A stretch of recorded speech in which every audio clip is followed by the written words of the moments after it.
Hello guys, welcome और welcome back to my channel twisted Kahaniyan. मेरा नाम है कनिका।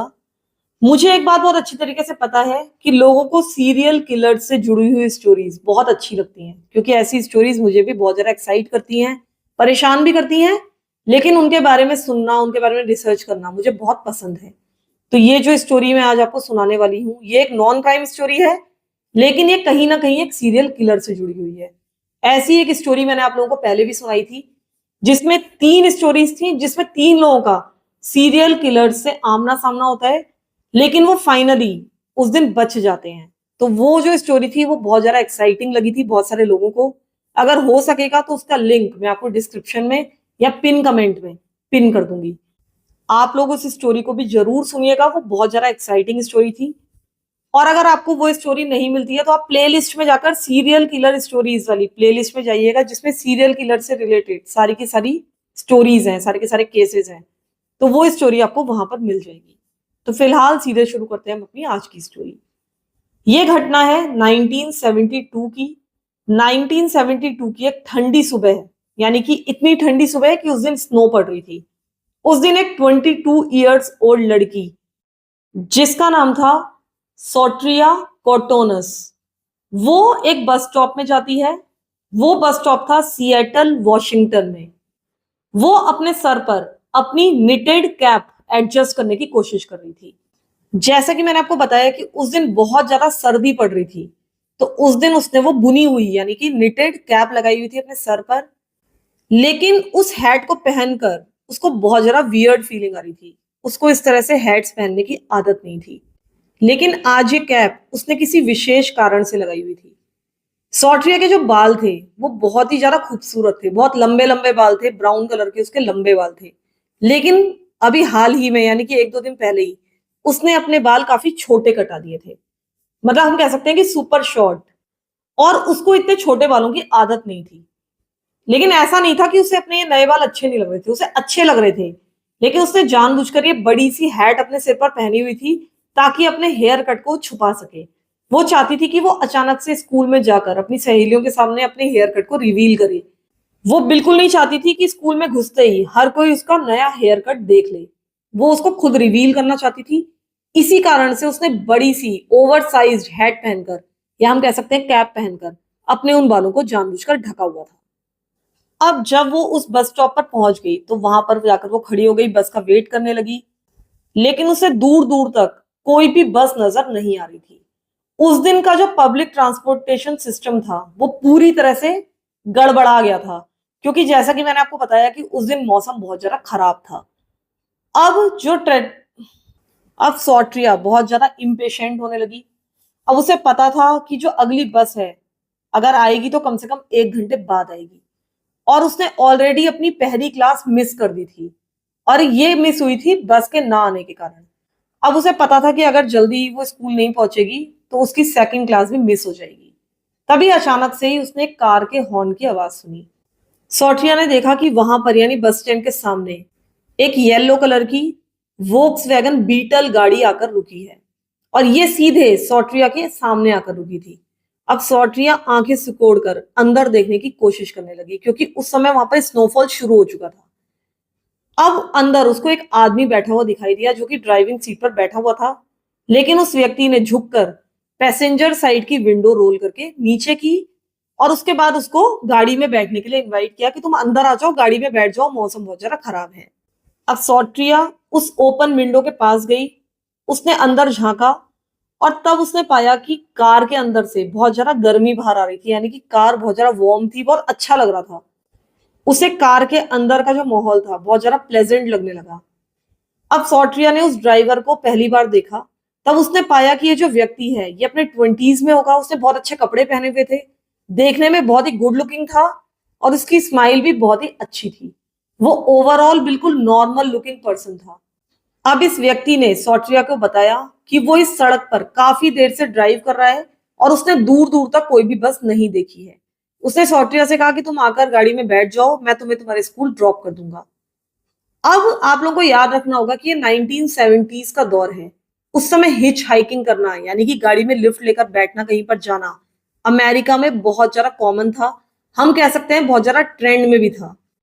और जहां पर सॉर्ट्रिया रहा करती थी यानी कि वेस्ट कोस्ट में, वहां पर तो ये बहुत ही ज्यादा कॉमन था। तो सॉर्ट्रिया ने ज्यादा इसके बारे में सोचा नहीं, वो तुरंत ही राजी हो गई। उसे पता था कि आज अगर उसे स्कूल टाइम पर पहुंचना है तो ये उसका बेस्ट चांस है। अब पता नहीं बस कब आएगी, कितनी देर तक उसे यहाँ ठंड में खड़ा रहना पड़ेगा। इस कारण उसने डिसाइड किया कि वो गाड़ी में बैठ जाएगी और इस व्यक्ति से लिफ्ट ले लेगी। अब सॉर्ट्रिया फाइनली उसकी गाड़ी में आकर बैठ गई, यानी कि ड्राइवर के बगल में जो पैसेंजर सीट होती है उसमें आकर बैठ गई। जब वो अंदर गाड़ी में बैठ गई तो उसको बहुत ज्यादा अच्छा लगने लगा। अंदर जो गाड़ी थी बहुत ज्यादा वार्म थी। वो अंदर की वार्म एयर को एंजॉय करने लगी। और उसके बाद उसने अपने आसपास देखा तो उसने पाया कि जो गाड़ी चल रही है वो उसके फैमिलियर रूट पर चल रही है, यानी कि उसके जाने पहचाने रास्ते पर वो व्यक्ति गाड़ी चला रहा था। अब सॉर्ट्रिया सोच रही थी कि वो इस व्यक्ति से माफी मांगे, उसे अपोलोजाइज करे कि मेरे कारण आपको इतनी दूर जाना पड़ रहा है।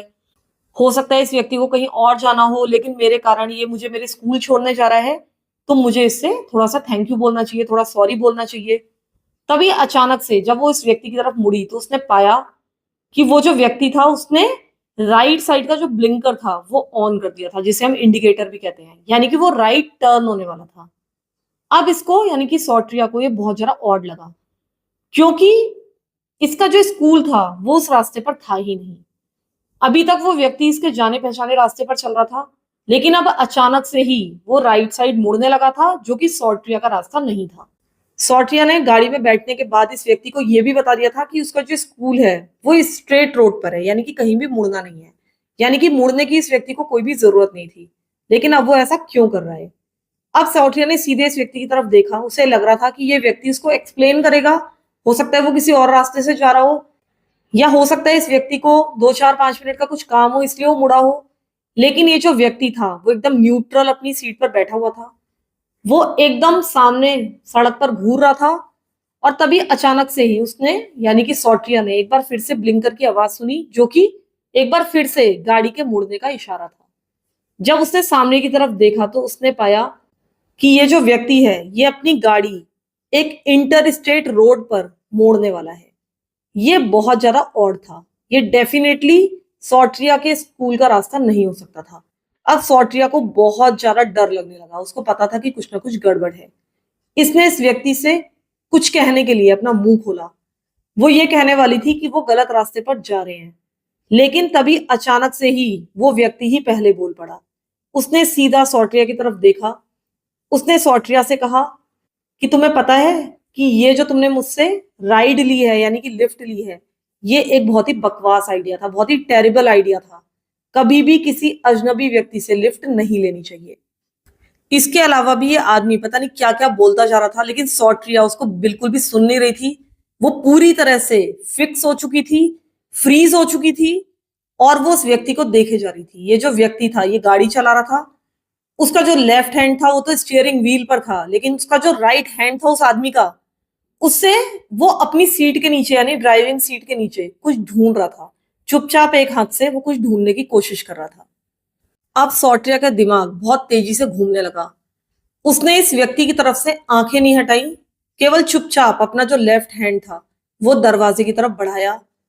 वो वहां से डोर हैंडल को ढूंढने की कोशिश कर रही थी ताकि वो डोर खोले और बाहर कूद जाए, लेकिन उसको डोर हैंडल, डोर लॉक कहीं मिल ही नहीं रहा था। अब वो पीछे मुड़ी और तब उसने पाया कि अंदर तो कोई डोर हैंडल है ही नहीं, यानी कि जो लॉक्स थे वो अंदर से निकाले हुए थे ताकि अंदर से कोई भी दरवाजा ना खोल पाए, यानी कि वो इस गाड़ी में फंस चुकी थी। इनकी ये जो गाड़ी थी अब हाईवे पर अच्छी तरीके से एंटर कर चुकी थी। आसपास ज्यादा लोग भी नहीं थे। इधर वो जो व्यक्ति था जो ड्राइव कर रहा था, अपनी सीट के नीचे कुछ ढूंढ रहा था। उसने अपने हाथ से ढूंढना बंद कर दिया था। ऐसा लग रहा था कि वो जो कुछ भी ढूंढ रहा था वो उसको मिल चुका है। लेकिन इस व्यक्ति का जो हाथ था उसने उसमें क्या पकड़ा हुआ था वो अभी भी सॉर्ट्रिया को नहीं दिख रहा था, क्योंकि उसने वो हाथ अभी भी अपने लेग्स के पीछे रखा हुआ था। तो उसने उसने अगर कुछ पकड़ा था तो सॉर्ट्रिया को नहीं दिख रहा था। इधर ये जो व्यक्ति था वो पूरी तरह से डिटरमिन्ड दिख रहा था, लेकिन पूरी तरह से इमोशनलेस था।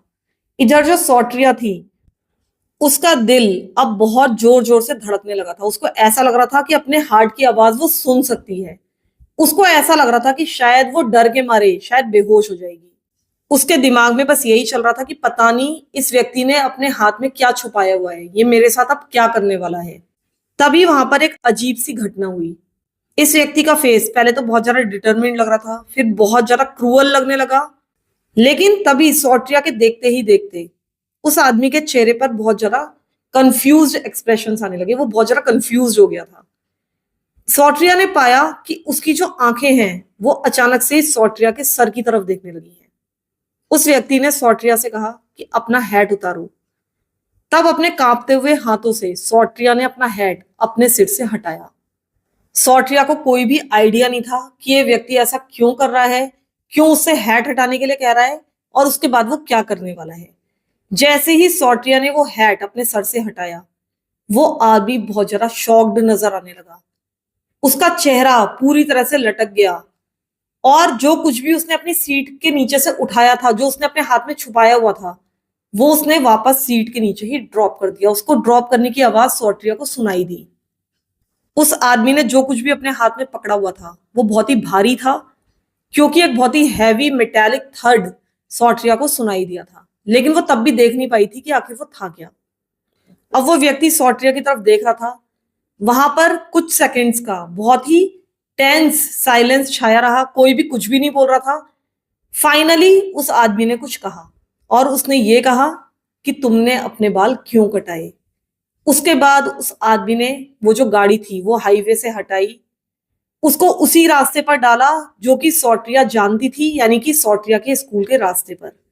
वो वापस सॉर्ट्रिया को उसके स्कूल की तरफ लेकर जा रहा था। सॉर्ट्रिया पूरे रास्ते देख रही थी कि वो रास्ता उसका जाना पहचाना था। जब ये लोग सॉर्ट्रिया के स्कूल में पहुंच गए, तब इस व्यक्ति ने उतरकर घूमकर बाहर से सॉर्ट्रिया का दरवाजा खोला, क्योंकि अंदर से वो दरवाजा नहीं खुल सकता था। सॉर्ट्रिया से उसने कहा कि तुम नीचे उतरो। और जब सॉर्ट्रिया वहां से उतरकर जाने लगी, तब इस आदमी ने उससे पीछे से कहा कि तुम बहुत लकी हो। उसके बाद वो व्यक्ति वापस अपनी गाड़ी में बैठा और वहां से चला गया। सॉर्ट्रिया ने कभी भी ये इंसिडेंट कहीं भी रिपोर्ट नहीं किया, कभी भी पुलिस के पास नहीं गई। वो बहुत ज्यादा एम्बेरेस्ड फील कर रही थी, और वो इसलिए क्योंकि उसने एक स्ट्रेंजर से लिफ्ट ली थी।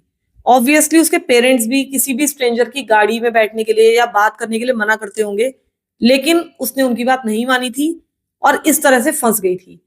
इसी कारण से उसने कभी भी इस इंसिडेंट को कहीं भी रिपोर्ट नहीं किया। इसके अलावा उसको ये भी तसल्ली थी कि भले ही वो व्यक्ति कितना भी ज्यादा क्रीपी था, लेकिन उसने उसको बिल्कुल भी नुकसान नहीं पहुंचाया था। फाइनली वो अपने स्कूल सही सलामत पहुंच गई थी। इसी कारण से उसने ये सारी घटना भूलने की कोशिश की। लेकिन कुछ सालों के बाद 1975 में, यानी कि घटना के 3 सालों के बाद, सॉर्ट्रिया एक दिन अपने घर पर बैठकर टीवी देख रही थी। तभी अचानक से ही उसने एक फैमिलियर फेस देखा टीवी पर, जिसके बारे में न्यूज एंकर्स बातचीत कर रहे थे। ये वही व्यक्ति था जिसने 3 साल पहले सॉर्ट्रिया को लिफ्ट ऑफर की थी और उसको लेकर हाईवे पर चला गया था, लेकिन फाइनली उसको उसके स्कूल में ही छोड़ दिया था। इस व्यक्ति को हथकड़ियां पहनाकर कोर्ट में ले जाया जा रहा था। अब सॉर्ट्रिया उस व्यक्ति को देखकर पूरी तरह से चौंक गई। उसने आवाज बढ़ाई और ध्यान से उस न्यूज को सुनने लगी, और जो उसने सुना उससे वो डर के मारे पूरी तरह से नम हो गई। जो न्यूज कास्टर था वो बता रहा था कि ये जो व्यक्ति था, यानी कि जिसने सॉर्ट्रिया को लिफ्ट दी थी, वो व्यक्ति एक सीरियल किलर था। उस पर कई दर्जन कत्ल करने के आरोप थे। ये सुनकर जो सॉर्ट्रिया थी उसकी हालत खराब हो गई। जिस गाड़ी में उस दिन सॉर्ट्रिया ने लिफ्ट ली थी, यानी कि वो येलो कलर की वोल्क्सवैगन बीटल, उसमें उसने पता नहीं कितने लोगों को, कितनी महिलाओं को लिफ्ट दी थी। उसके बाद या तो किसी क्रोबार से या किसी टायर आयरन से वो इनके सरों को फोड़ देता था और इनकी हत्याएं कर देता था। बाद में पता चला कि जिन विक्टिम्स को वो चुनता था हत्या करने के लिए, उनका एक बिल्कुल स्पेसिफिक टाइप था। इसकी जितनी भी विक्टिम्स थी वो सबकी सब यंग थी और उनके लंबे लंबे ब्राउन हेयर थे। यानी कि ये लंबे बालों वाली, लंबे भूरे बालों वाली महिलाओं को ही चुनता था और यंग लड़कियों को ही चुनता था। बाद में सॉर्ट्रिया को पता चला कि इस सीरियल किलर का नाम था टेड बंडी, जिसके बारे में मुझे पूरा यकीन है कि आप लोगों ने भी सुना होगा, और अगर नहीं सुना है तो इसकी स्टोरी मैंने अपने चैनल में भी सुनाई हुई है। सॉर्ट्रिया उस न्यूज को देखकर पूरी तरह से हैरान हो गई थी। उसको अपने कानों पर, अपनी आंखों पर विश्वास ही नहीं हो रहा था। यानी कि उस दिन 3 साल पहले उसकी जान सिर्फ इसलिए बची थी क्योंकि उसने अपने बाल कटा लिए थे। यानी कि हम कह सकते हैं कि सॉर्ट्रिया के बालों ने उसकी जान बचा ली थी। अगर उसने 1-2 दिन पहले अपने बाल ना कटवाए होते तो टेड बंडी 100% उसकी हत्या कर देता। हो सकता है कि सॉर्ट्रिया पर वो बहुत दिनों से नजर रखा हुआ हो, इसीलिए उसको पता था कि सॉर्ट्रिया के लंबे लंबे बाल हैं और इसी कारण उसने सॉर्ट्रिया को उस दिन मर्डर करने की प्लानिंग की होगी। लेकिन इत्तेफाक की बात है कि सॉर्ट्रिया ने अपने बाल कटा लिए थे, लेकिन क्योंकि उसने हैट पहनी हुई थी इसीलिए टेड बंडी पहली नजर में देख नहीं पाया कि इसके बाल कटे हुए हैं। लेकिन सॉर्ट्रिया को मारने से पहले उसको पता चल गया था कि इसने अपने हेयर कट करा लिए हैं और इसी कारण से टेड बंडी ने उसको नहीं मारा, क्योंकि हम कह सकते हैं कि वो अपना रिकॉर्ड खराब नहीं करना चाहता था। जनरली सीरियल किलर्स में बहुत ज्यादा सनक होती है कि वो अपने रिकॉर्ड को पूरी तरह से मेंटेन रखते हैं और यही टेड बंडी ने किया। तो फिलहाल आज की स्टोरी में इतना ही। आप लोग मुझे बताइएगा कि मेरी ये नॉन क्राइम स्टोरी आपको कैसी लगी। अगर अच्छी लगी तो इस तरह की और स्टोरीज भी मैं आपके लिए लाऊंगी। तब तक के लिए वीडियो को लाइक कर दीजिए, चैनल को सब्सक्राइब कर लीजिए और एक एक कमेंट भी जरूर कर दीजिए। Thank you so much for listening to my stories. Thank you so much.